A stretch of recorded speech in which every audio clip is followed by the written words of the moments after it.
data, né? E da importância dessa data para quem se considera negro, para quem se considera branco, para qualquer brasileiro, para qualquer brasileira, tá? É uma data importante para a gente refletir, ok? Refletir sobre o que é ser negro e negra no Brasil de hoje. Negro. Ok? Então, vim lá do Rio de Janeiro para dar aula aqui no Piauí, estou muito feliz. A Teresina é uma cidade muito interessante. Os teresinenses são muito afetuosos, tá? Muito simples no tratamento no dia a dia. Eu gosto muito dos teresinenses. Ok? Dou aula de ciência política ali na Universidade Federal. Agora, eu sempre gosto de falar um pouco da minha história, um pouquinho que seja, ok? Eu também assisti a uma escola de ensino, numa escola pública, lá do bairro do Lins Vasconcelos, na zona norte do Rio de Janeiro. O Lins Vasconcelos, ou assim também chamado atualmente como Complexo do Lins, é um bairro assim, relativamente violento, então se divide entre uma parte muito pobre, por morros e favelas, né? Morro da Gambá, Morro da Cutia, Cachoeira Grande, Cachoeirinha, né? E o que eu chamava de bairro Santa Terezinha, mas na verdade é o Morro Santa Terezinha, né? Porque eu escondia o fato de viver no morro, né? Eu morava no morro, ou então na favela, e uma parte de classe média, né? Com ruas, né? Com prédios, enfim, né? E era uma escola que tinha muitos problemas, infelizmente, mas também tinham professores e professoras com muita vontade de ensinar e de construir coisas interessantes, né? E eu lembro que até os meus, 16, 17 anos, eu não via nenhuma perspectiva, nenhum horizonte do ponto de vista de carreira e assim, tampouco de construção intelectual, né? E a preocupação dos meus pais era que a gente simplesmente estivesse na escola. Essa é a preocupação mais importante, né? Vocês têm que estudar, pura e simplesmente, né? Então fazer, faculdade, universidade, não era para pessoas como eu, né? E eu fui percebendo ao longo do tempo, que isso tinha muito a ver com o fato de ser negro. Ainda que eu seja um negro de pele clara, como vocês veem, não é isso? Só que a minha família inteira é negra, né? Alguns têm a pele clara como a minha e outros têm a pele mais escura, né? E eu fui me dando conta de que, assim, peraí, né? Por que será que outras pessoas como eu, assim, parecidas comigo, não têm oportunidades? Né? Que mecanismos são esses que fazem com que pessoas como eu não consigam crescer na vida, né? Não consigam ter uma carreira garantida? Fui me questionando em relação a esse tipo de coisa, né? E finalmente entrei para a universidade. Mas entrei com muito esforço, porque tentei a primeira vez para engenharia civil, porque no segundo grau eu fiz edificações, mas não passei de primeira vez. Aí tentei uma segunda vez e também não passei, porque tinha uma péssima formação em física, matemática e química, né? Para as engenharias você tem que saber bastante isso, né?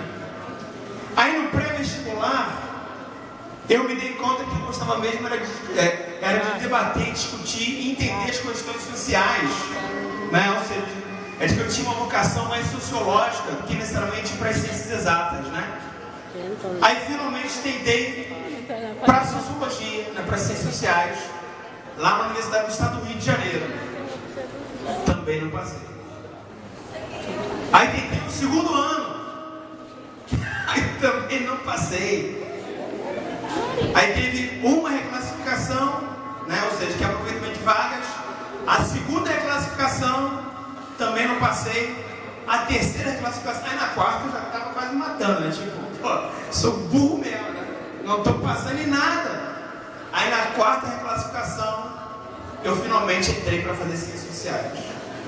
Aí terminei o curso de ciências sociais, fui tentar o mestrado em ciências sociais também. Tentei o primeiro ano, não passei. Tentei o segundo ano, passei. E detalhe, eu passei na máxima colocação, né? Tirei a nota máxima em teoria social, que era a nota que importava. Mas aí a nota de língua estrangeira, de inglês, já que eu não tinha feito curso de inglês, não tinha dinheiro para fazer curso de inglês, né? Me reprovou. Então eu fiquei na 13ª colocação, ou seja, sem bolsa de estudos, né?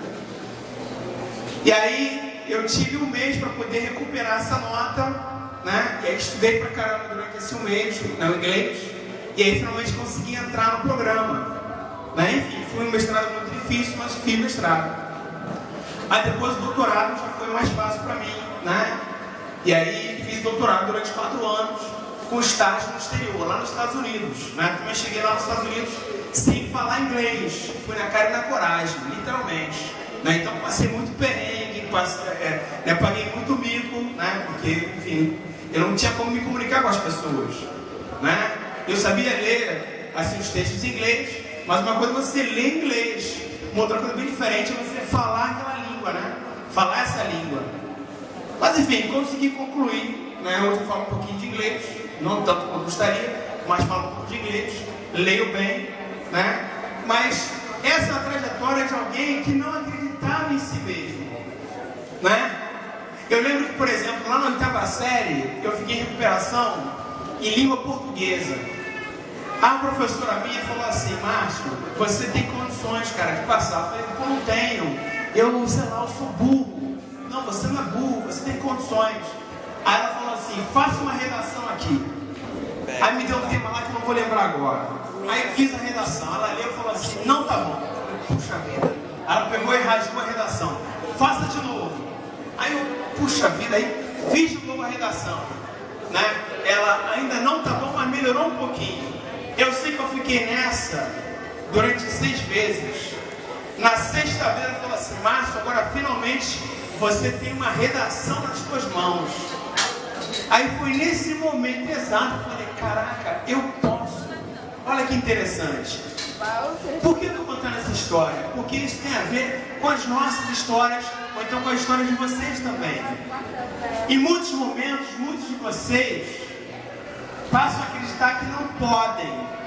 Passam a acreditar que não podem, porque de repente não se vê espelhado na televisão, não se vê espelhado nas propagandas, nos comerciais, não é isso? Nas novelas. Porque ao longo de muitos séculos a gente tem uma história de racismo, tá certo? E aí, se falarmos somente do século 20 e 21 para cá, a gente tem uma persistência de práticas racistas. E uma das consequências das práticas racistas, não é? É uma desconstrução da nossa identidade enquanto negros, ou então de uma desvalorização dessa identidade. Ou seja, em outras palavras, ser negro não é visto como ser bonito, como ser interessante, como ser inteligente, como ser capaz. É uma dificuldade. Eu tenho 2 filhinhos, né? Um de 5 anos, chamado Kayode, e um de, então fez 9 anos ontem, chamado Malik, né? O Kayode o tempo inteiro fica dizendo assim: pai, eu queria ser branco. Aí eu falo: mas Kayode, você é lindo como você é, pretinho como você é, né? Ou seja, diariamente eu tenho que reconstruir essa identidade na cabeça do meu filho. Essa criança de 5 anos que fica dizendo que quer ser branco, olha que absurdo. Não é que, assim, se vivêssemos numa sociedade em que não houvesse nenhuma diferença entre ser branco, negro, indígena, amarelo e etc., tudo bem, não tem problema ele querer ser branco. Mas numa sociedade que a gente sabe que há uma hierarquia, digamos, racial, ou então que ser branco significa ser mais do que ser negro ou indígena, uma fala de uma criança como essa, evidentemente que é problemática, não é? Enfim, para vocês entenderem que, é claro, assim, uma criança que vê, né, desenho animado, que interage socialmente, vai para a escola, que abre um livro didático e que, consequentemente, é bombardeado por informações dessa hierarquia. E nenhum de nós escapa desse tipo de hierarquia. Daí o desafio de falar sobre isso no Dia da Consciência Negra.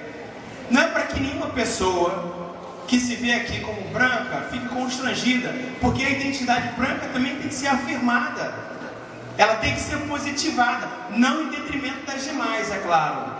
Mas a identidade negra, por ser uma identidade historicamente, digamos, subalternizada, ela precisa ser mais valorizada ainda. Vou dar um exemplo para vocês. Então, eu, Cláudio, Jonas, né, e o pessoal aqui, quando éramos mais jovens, da idade de vocês talvez, a gente com toda certeza tínhamos mais dificuldade para poder nos ver como negros, porque as imagens que tínhamos, né, sobre o que é ser negro eram negativas, do mesmo modo que é para muitos de vocês, né? E aí, só que naquele momento, anos 70, 80, a gente tinha vários movimentos sociais, né? Tanto no Brasil quanto no exterior, nos Estados Unidos, de reafirmação da identidade negra, ou então de valorização do que eu chamo aqui de estética negra. Estética negra significa um tipo de cabelo determinado, tipo de roupa que se veste, né? Enfim, é um tipo cultural, né, específico, né? Aí era o momento do chamado Black Power, né? Então do poder negro, que então, assim, tinha uma dimensão política importante, é claro, mas tinha uma dimensão também estética, a valorização de ser negro. Então, assim, cabelão black, né, sei lá, batas afro, etc e tal. Então, alguns de nós olhavam para isso, né, e diziam assim, olha que interessante, porque ser negro também é um sinônimo de ser bonito, né?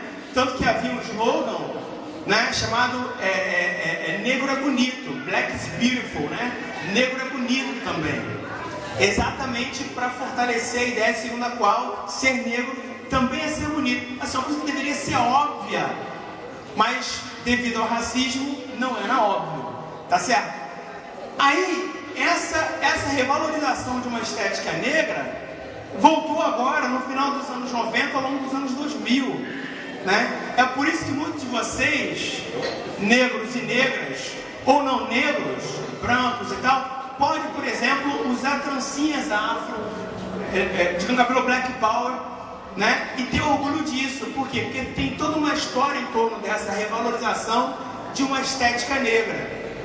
Isso tem a ver também com a própria história do chamado movimento negro brasileiro, que desde os anos de 1930, notem bem, 1930, início do século XX, já se preocupava com a chamada identidade negra. Ou seja, a ideia segundo a qual é importante fortalecer nas pessoas negras, né, esse sentimento de pertencimento, esse sentimento de orgulho de ser negro ou de ser negra, né? Isso ao longo de toda a história do movimento negro foi feito dessa maneira, com várias estratégias teatrais, cinematográficas, mas em especial no âmbito da educação, né? Então, por isso que ainda hoje a gente fala da importância de construir e fortalecer a chamada identidade negra. Eu espero que um dia não seja mais preciso fazermos isso, não seja mais preciso falar de identidade negra. Talvez seja preciso falar de identidade brasileira, né? Ou então fortalecer a identidade brasileira. Mas nesse momento em que ainda há essa disparidade, tanto do ponto de vista de desigualdades sociais e logo raciais entre brancos e negros, né? É preciso falar da construção de identidade negra, né? Ou seja, e essa reconstrução da identidade negra, ela passa por outro aspecto que eu considero muito importante, tem muito a ver com vocês também. Aliás, tem tudo a ver com vocês, que é a chamada autoestima. Quem aqui sabe o que é autoestima? Quem sabe o que é autoestima? Levanta o braço. Você sabe o que é autoestima, né? Você não sabe? O que é autoestima? Fala para os colegas.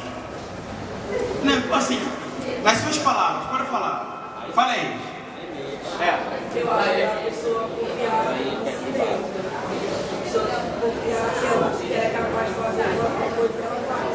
Olha só, ele traduziu exatamente o que é autoestima. Exatamente. Autoestima, então está dizendo o nome, né? é uma estima de si mesmo, né? Ou seja, é uma valorização daquilo que você é, como você é. Eu posso me olhar no espelho e não me achar a pessoa mais linda do mundo, tá certo? Não tem nenhum problema, só que eu gosto daquilo que eu vejo. Isso é autoestima. Eu gosto daquilo que eu vejo com espinha no rosto, né? Com o nariz assim, um assado, cabelo assim, um assado.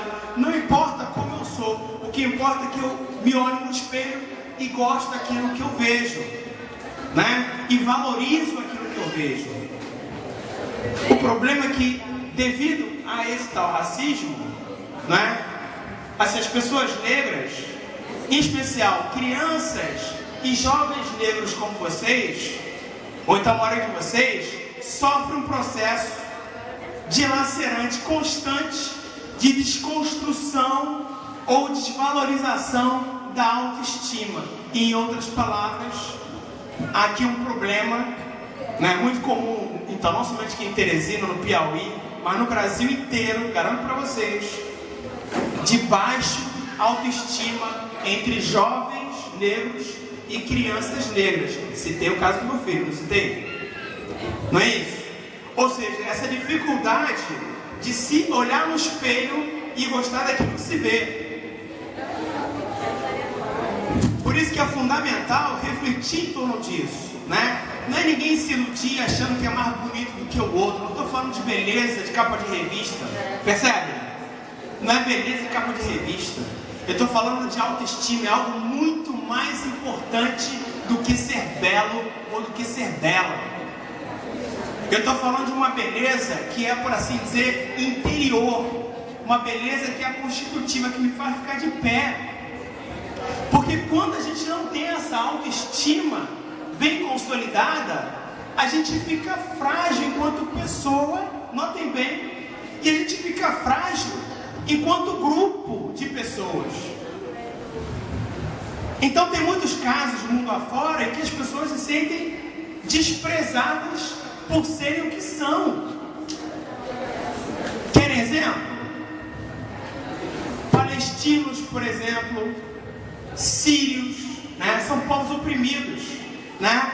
Então, a imagem desses povos são imagens deturpadas, que não tem a ver com o que eles realmente são. Então, eles sofrem um tipo de opressão em função disso. Imigrantes de diversos tipos, né? Imigrantes pobres, né? Então, assim, por exemplo, em muitos países africanos é muito comum, por exemplo, que as pessoas usem produto para clarear a pele, né? Então elas têm problemas sérios de câncer de pele e etc e tal, porque elas tentam clarear a pele. Por que elas querem clarear a pele, né, pessoal? Para se parecer mais com europeus. Só que isso não é possível, né? Porque tem a coisa chamada fenótipo. Você pode clarear a tua pele, mas ter o fenótipo diferente de uma pessoa branca, né? Então não tem muito jeito. Só que não importa, a pessoa quer clarear porque ela quer fugir dessa baixa estima, ela quer fugir dessa estética. Por isso que é importantíssimo que a gente se revalorize nessa condição, né? E é claro que não é uma palestra motivacional do tipo, né? Vá para o espelho e se olhe e diga que você é lindo ou que você é linda, né? Mas ao mesmo tempo a gente precisa olhar novamente, né, para cada um de nós a partir dessa identidade e de desafios que é ser negro e ser negra numa sociedade como a nossa. Tem quanto tempo? Mais 5. Então, eu queria falar um pouco, assim, muito importante falar, então, quando se fala de reconstrução da identidade negra, consequentemente, da autoestima de negros e negras, tá? E falar de autoestima de negros e negras não é esquecer da autoestima de pessoas brancas, ou então que não se sentem negros e negras, não é isso. Toda autoestima precisa ser valorizada e precisa ser, digamos, fortalecida, ok? Mas é necessário a gente chamar a atenção dos avanços no campo, digamos, das políticas de promoção da igualdade racial. O que é isso, professor? Política